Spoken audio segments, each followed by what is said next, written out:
ያለው እነሱ ጋር አጀንዳ አይሞትም ያልከው በጣም ትልቅ ሀሳብ ነው እና አጀንዳ ወቅታዊ አጀንዳ መሆን አለበት። አሁን እንዳልኩ አሁን የሐኪሞቹ ጉዳይ በስንት ዓመተ ምህረት እንደተሆነ ራሱ የሚረሳ ህዝብ ነው ያለው። ከ1 ዓመት ከ2 ዓመት በኋላ መቼ ማን ጀመረው የሚለውን ማያቅ ብዙ ህዝብ ነው የሚነሳው። ይሄንን መረዳት አለባቸው።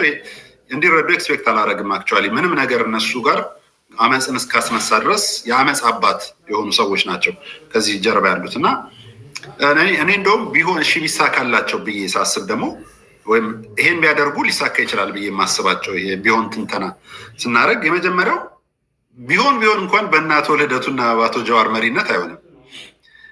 አብዮት ኢትዮጵያ ውስጥ የሚቀጣጠል ከሆነ ወይም ደግሞ ይሄ ህዝባዊ እምቢተኝነት የሚሰራ ከሆነ መሪ ፊገር የሚሆኑ ሰዎች ያስፈልጋሉ። ቀደም ሲል ቱኒዚያ ውስጥ እንዳነሳ ነው የሙያ ማህበራት ነበሩ፣ ታዋቂ ሰዎች ነበሩ፣ አዋቂ ሰዎች ነበሩ። በጣም ይሄንን ሙቭ የሚያደርጉ የተለያየ ሴክተር አመራር ውስጥ ያሉ ሰዎች የሆነ ሴክተር መርተው የሚያውቁ፣ የሃይማኖት ተቋም መርተው የሚያውቁ፣ ሚዲያ ተቋም መርተው የሚያውቁ፣ ከተማ መርተው የሚያውቁ፣ ሙያ ማህበር መርተው የሚያውቁ ሰዎች ያስፈልጋሉ እና በእነ ልደቱ አመራር ሊሳካ አይችልም። በህዝብ ተተፍተው እኔ የፖለቲካ ኪሳራ ነኝ፣ እኔ ማለት ያው የፖለቲካ ኪሳራ ምልክት ነኝ ባለ ሰው እንደዚህ አይነት አብዮት ሊመራ አይችልም።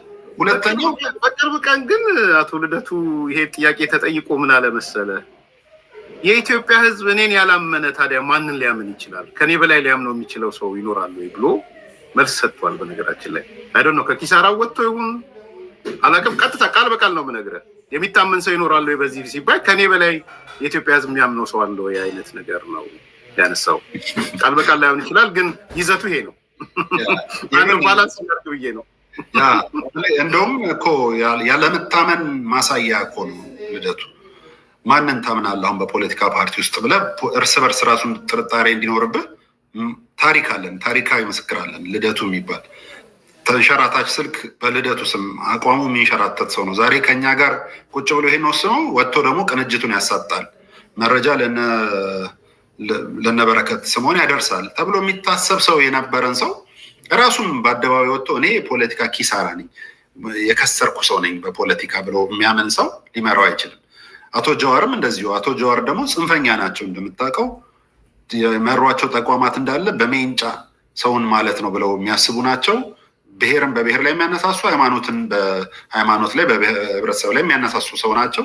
86 ሰዎች በአንድ ቀን እንዲገደሉ ተከብብ ያለው ብለው ቦሌ ላይ በሚገኝ 52 ሚሊዮን ብር በገዙት ቤት ውስጥ የኖሩ ተከብብ ያለው ብለው ኑ ድረሱልኝ ብለው ጥሪ አድርገው 86 ሰዎች በአንድ ቀን እንድናጣ ያደረጉ ሰው ናቸው እና እነዚህ አይነት ሰዎች እየመሩት አብዮትም ህዝባዊ እምቢተኝነትም ሊሳካ አይችልም።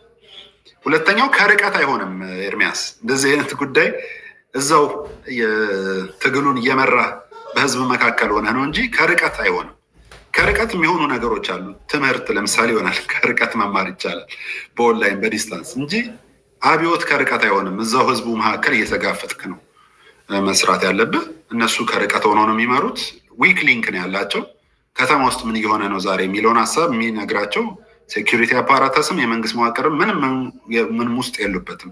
ተበልቷል። የነሱ የጀዋር ዕቁብ ተበልቷል። ምክንያቱም ኦልሬዲ የእሱን ቄሮች መንግስት ወስዶ በልማትም በማህበራዊ ጉዳይም አስተሳስሯቸዋል። ሶስተኛው አመክንዮ የላቸውም።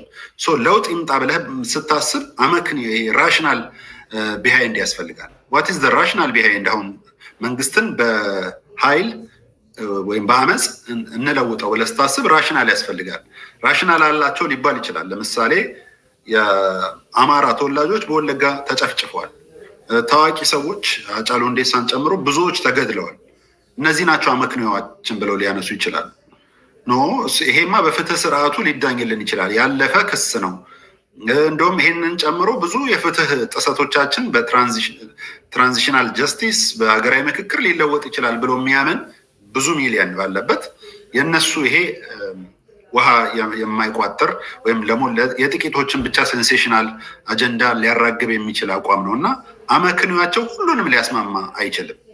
ለምሳሌ ሁሉንም የሚያስማማ አጀንዳ አለ፣ ህገ መንግስቱ መቀየር አለበት የሚለው የመንግስት ሰዎችም ህገ መንግስቱን የጻፉት ሰዎች ጭምር ሁሉም አይስማሙበት። ሁሉም ስለ አሁን ወደ ምን የሚለው ፕሮፌሰር እስቄልን ብትወስድ እንደውም ትላንትና ወደ ያሳሳየው ነበረ ትምህርት የሆነ ትግራይ ሚዲያ ጋር ሄዶ እነዚህ ሰዎች ማለት እኮ ህገ መንግስቱ ይቀየር የሚሉ ለአንዲት ለሁለት አንቀጽ ብሎ የሚሉ ናቸው ብሎ አሁን ጥምዶ እስከ መግባቱ በፊት ይሄንትን ምንድነው ከነ ልደቱ ጋር አላይ ከማድረጉ በፊት የህገ መንግስቱና የህብረ ብሔራዊት ኢትዮጵያ ጠላቶች ናቸው ብሎ ነው እንግዲህ አቋሙን ቀይሮ ከሆነ አላውቅም። አንዳንዶቹ እንደዛ የሚሉም አንዳንዶቹ ድሮ አሁን ዶክተር ጸጋዬ አራርሳን ብትወስድ ህገ መንግስቱ ወይም ሞት ነበሩ፣ አሁን ግን ቶታሊ ኢትዮጵያ ትገንጠልና ኦሮሞ ሀገር እንሁን ነው የሚሉት። ከዛ አንጻር ሊደግፉት ይችላሉ። ምን ለማለት ፈልጌ መሰለህ ህገ መንግስቱን መቀየር ይፈልጉታል ያልኩት ለምሳሌ በአማክሉ በቃላትም ቢሆን ማለት ነው። በቃላትም ቢሆን ለምሳሌ አርብቶ አደር የሚል የሆኑት የህብረተሰብ ክፍሎቻችን ዘላን ነው የሚለው ህገ መንግስቱ። ይሄንን ብታሳያቸው ይቀየር ብትላቸው ማንኛውም ሰው ይደግፏል ብዬ ስለማምን ነው። በኤችአይቪ ኤድስ ጋር የሚኖሩ ሰዎችን በኤችአይቪ ኤድስ የተለከፉ ነው የሚለው ህገ መንግስቱ አይደል? አንቀጽ 42 ይመስለኛል ካልተሳሳትኩ። እነዚህ አይነት ወርዲንጎችንም ቢሆን ብቻ በአይኒ ሚንስ የህገ መንግስቱ ወደ ፕሬዚዳንሻል እንዲሄድ ሊሆን ይችላል፣ ወይም የፌዴራል ስርዓቱ ወደ ሌላ አይነት የፌዴራል ስርዓት እንዲሄድ ሊሆን ይችላል። የሚፈልጉ ሰዎች ይበዛሉ። ሁሉም ማለት ባያስደፍርም እውነትም እንዳልከው ግን ቢያንስ ህገ መንግስቱ ወዴት ይቀየር የሚለው ሌላ ወደ ምን አይነት ይዘት ይቀየር የሚለው ሊያከራክር ይችላል። ግን ህገ መንግስቱ ቢያንስ በቃላት አጠቃቀሙ ዘመናት ያለፈበት አሜንድ መደረግም ቢያንስ አዲስ ህገ መንግስት መጽሐፍ ነው ወይስ አሜንድ መደረግ ነው የሚለውም ያከራከራል። ግን አሜንድ መደረጉን ቢያንስ ሁሉም ሰው ይስማማል ብዬ ሁሉም ባይሆንም በአመዛኙ ብዙ ሰው ይስማማል ብዬ አስባለሁ። ለዛ ሚዩት ነው አይ ቲንክ ቅድም አቶ ልደቱ ብለዋል ያልከውን ቃል በቃል ስለመጣ እንዲህ አላልኩም እንዳይልም ያው የአዲስ ኮምፓስ ቤተሰብ እዚህ ላይ ጽፋልናለች። ቃል በቃሉ ይሄ ነው የሚለው ሲጠየቅ የኢትዮጵያ ህዝብ እኛ የምንለውን ከማመን ውጪ ሌላ አማራጭ የለውም ብሎ ነው አቶ ልደቱ የተናገረው። እንደው ለእንትን እንዲሆን ማለት ነው ዛት ማች ትረስትፉል ነኝ እኔ የምታመን ሰው ነኝ እኔ ከኔ በላይ እኔ ያልኩትን ከማመን ውጪ ምን አማራጭ አለው የኢትዮጵያ ህዝብ?